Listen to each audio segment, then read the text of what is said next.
سلام علیکم ګرانو دوستانو، هیله لرم چې جوړ روغ به یاست. د مننې په توسط ښه رابطه جوړول. موږ همیشه ویل دي چې یو بل درک کوي. موږ همیشه دا ویلي دي چې تاسو یو د بل قدر وکړئ. راځو نن د مننې اړوند خبرې کوو. وایي هیڅوک او هیڅ شی په دا دنیا کې ذاتاً ښه یا بد نشته. داسې یو څوک یا یو شی نشته چې دا دې ښه دا دې بد دا نشته. هر انسان خپل په ځان کې ښهوالی او بدوالی لري.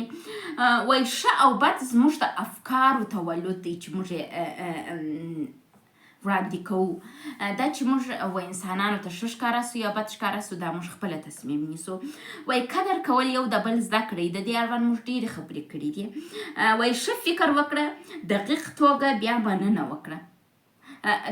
دلته د دوی هدف څه دی د دا څېړنې؟ دوی وایي تاسو د دې دپاره چې یو چا ته مننه وکړئ، د عادت له مخې مه ورته وایاست چې مننه، بلکې ښه فکر وکړه، دا مننه ورته تشریح کړه، لکه یو کوچني ته چې یو شی تشریح کوي.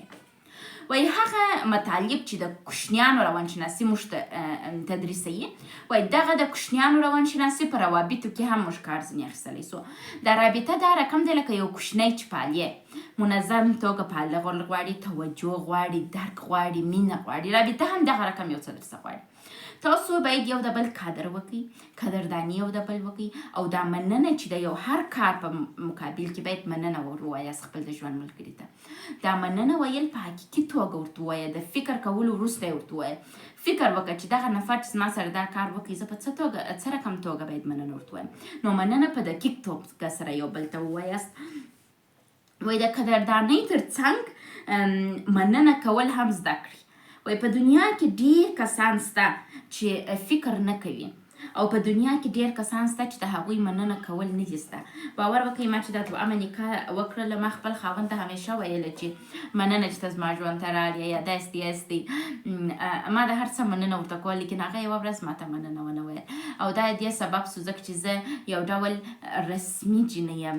زما روابط عموما رسمي دي، خو هغه غیر رسمي کس و، او اصلا یې مننه زده نه وه. زما دپاره ډېر بد تمام سو.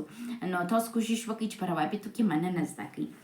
راځو وایي ګونګ او سختې خبرې مه کوئ په روابطو کې، چې ته یو چا ته په شپر کې وایې چې ولا مننه. نه، روابط دا رقم دی لکه کوچنی چې پالې، ورته کښېنې، بیا پلانکه یې په دغه علت سره زه ستا څخه ډېره مننه کوم، په دا علت سره تاسو ما سره کومک کړی دی، تھینک یو، مننه.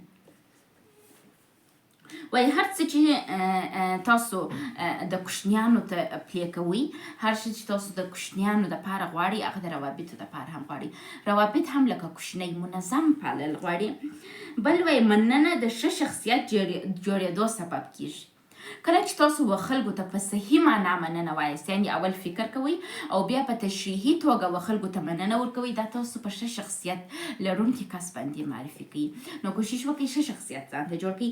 بل وایي ښه افکار موږ مننې ته بیایي، او غلط افکار موږ مننې ته نه بیایي. نو تاسو کوشش وکړئ چې همیشه ښه افکار ولرئ، په صحیح توګه په ښه توګه خلکو ته مننه ووایاست، مخصوصا بیا په روابطو کې. یو بل ونازوئ، یو بل ته جار و قربان ووایاست، او یو بل ته مننه ووایاست د ټولو هغه کارونو دپاره چې ستاسو سره کوي. موږ په پښتنو کې ښځې په کور کې ناستې، بې له دې چې د باندې کار وکړي، د کور کارونه وکړي، بس د باندې هېڅ مسؤلیت نه لري، څوک منت نه پر کوي، د پیسو ګټلو مشکل نه لري. دوی باید خپل مېړه ته مننه ووایي چې ته ما ته پیسې راوړې، کالي راوړې، غذا راکړې، کور دې راماده کړ، دیګه د شیان دې راکړي دي.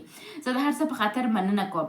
او مېړه هم باید د پښتنو ښځو په قدر پوه سي. پښتنې ښځې په کور کې په حیا ناستې، د ده په اجازې د باندې وځي. او لیکن کله چې موږ دا د نورو ټولنو د ښځو سره پرتله کړو، چې د نورو ټولنو ښځې اصلا چاته ارزښت دومره نه ورکوي لکه څه رقم چې پښتنه ښځه و مېړه ته ورکوي. تاسو کوشش وکړئ یو د بل قدر وکړئ، او یو د بل د ښه والي او یو د بل د ټولو قربانیو په مقابل کې یو بل ته مننه ووایاست. مننه.